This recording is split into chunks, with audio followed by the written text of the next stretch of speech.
Apa tanda panjangnya du itu apa?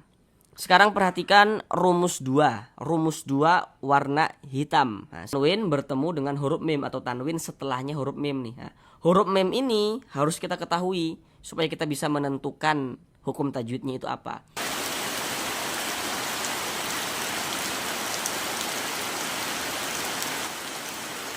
Assalamualaikum warahmatullahi wabarakatuh.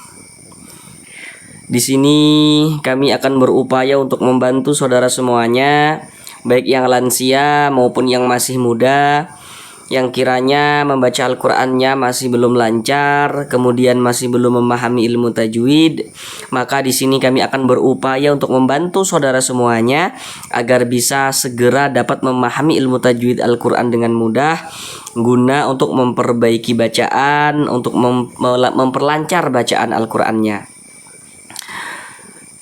Untuk penjelasan tajwidnya akan kami jelaskan dengan pelan-pelan. Harapan kami dengan penjelasan tajwidnya yang pelan-pelan ditambah media gambar dalam penjelasannya, semoga dapat memudahkan saudara semuanya yang berkeinginan, yang memiliki niatan untuk memperbaiki bacaan Al-Qur'annya. Baiklah, mari kita sama-sama langsung mulai belajar mengaji Al-Qur'an kita. Mari sama-sama kita lanjutkan kembali belajar mengaji Al-Qur'an kita. Sekarang ini kita masuk pada surah Yasin ayat ke-61. Sebelumnya telah sama-sama kita pelajari surah Yasin ayat yang ke-60. Sekarang masuk pada ayat yang ke-61. Mari kita sama-sama baca dengan pelan-pelan. Silahkan saudara ikuti bacaan kami untuk melatih, untuk menterapi bacaan saudara yang mungkin belum lancar dalam membaca Al-Qur'an agar bisa segera lancar. Setelah itu baru sama-sama kita bahas tajwidnya dengan pelan-pelan. Bismillahirrahmanirrahim. Wa ani'buduni hadza siratum mustaqim.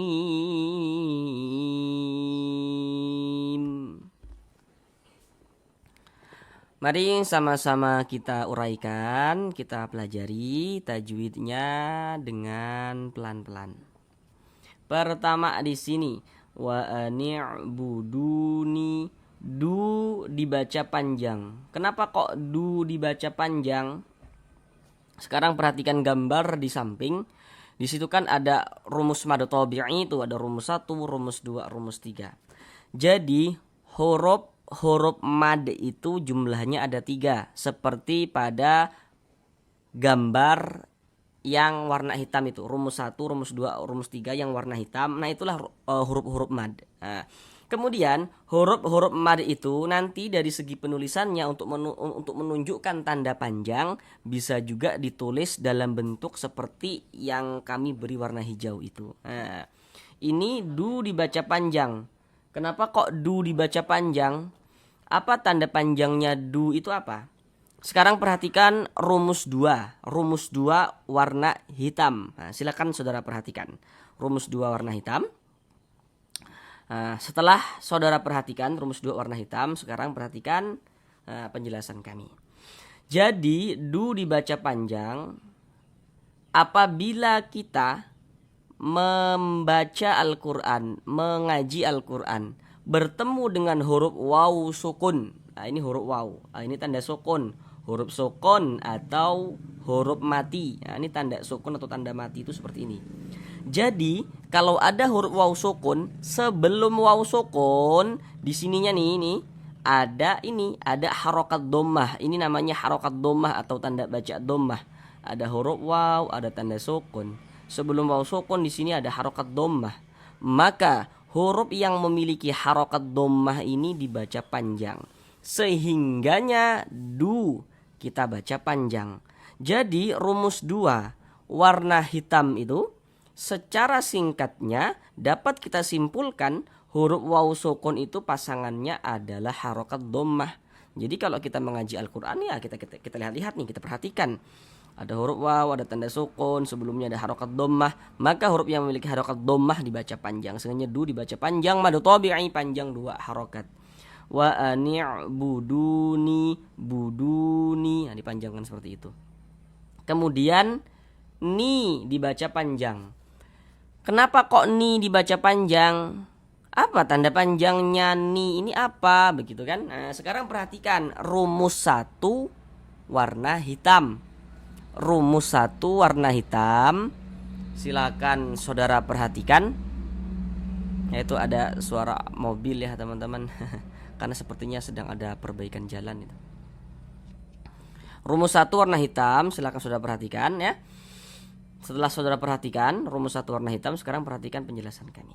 Kenapa kok ni dibaca panjang? Jadi apabila kita mengaji Al-Quran, bertemu dengan huruf ya sukun, ini huruf ya, ini tanda sukun, huruf ya sukun atau huruf ya mati. Sebelum huruf ya sukun ada harokat kasroh nih, baris 1 di bawah huruf harokat kasroh atau tanda baca kasroh.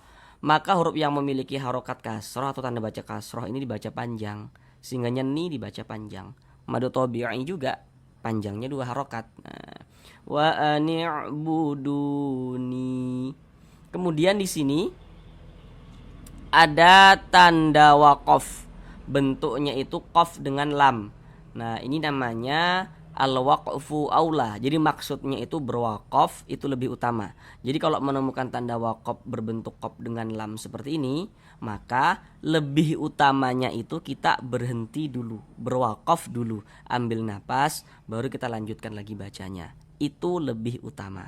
Nah, ini ha dibaca panjang ya. Tanda panjangnya ini seperti rumus 3 yang warna hijau.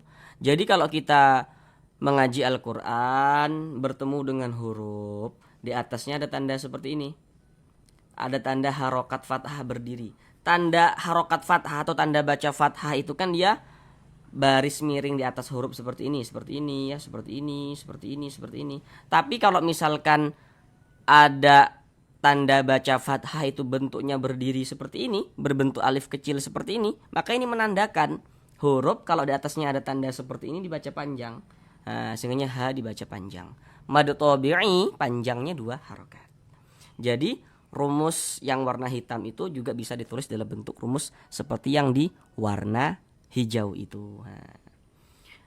Hadza, za dibaca panjang. Nah, sekarang perhatikan rumus 3 yang warna hitam. Rumus 3 warna hitam. Kenapa kok za dibaca panjang? Jadi apabila kita mengaji Al-Quran, kemudian bertemu dengan huruf alif, ini huruf alif nih. Sebelum huruf alif ada tanda baca fathah, ada harokat fathah. Maka huruf yang memiliki harokat fathah ini dibaca panjang. Sehingganya za kita baca panjang. Madu tabi'i panjang 2 harokat. Seperti di rumus 3 yang warna hitam. Hadza siro. Ro dibaca tebal, dibaca tabkhim. Siro ditebalkan seperti itu. Jadi kalau ada huruf ro memiliki tanda baca fathah, maka dia dibaca tabkhim, dibaca tebal, sehingga pangkal lisan kita naik terangkat ke atas ketika kita mengucapkannya.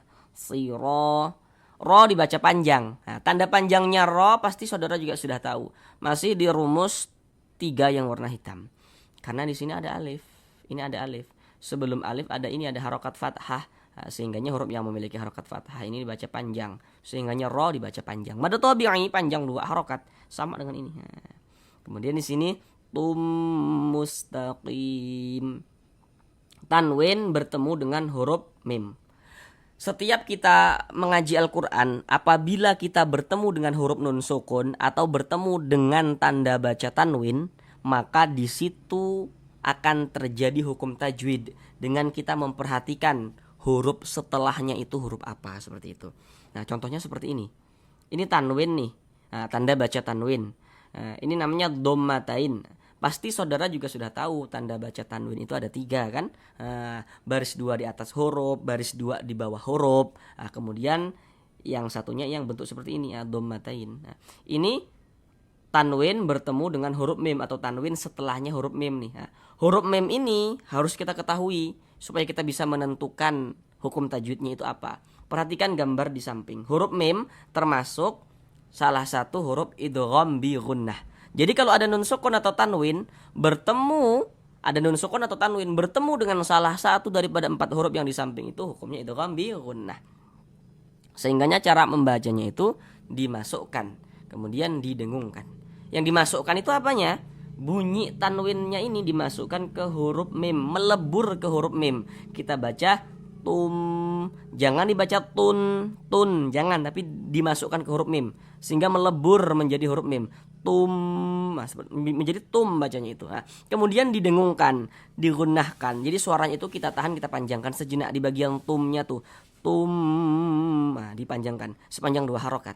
Tum mustaqim, qim, dibaca panjang.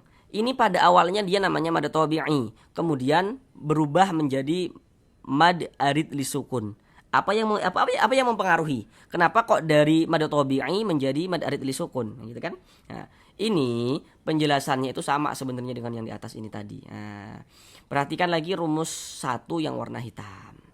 Nah, jadi apabila kita mengaji Al-Quran bertemu dengan huruf ya sukun, ada huruf ya, ada tanda sukun.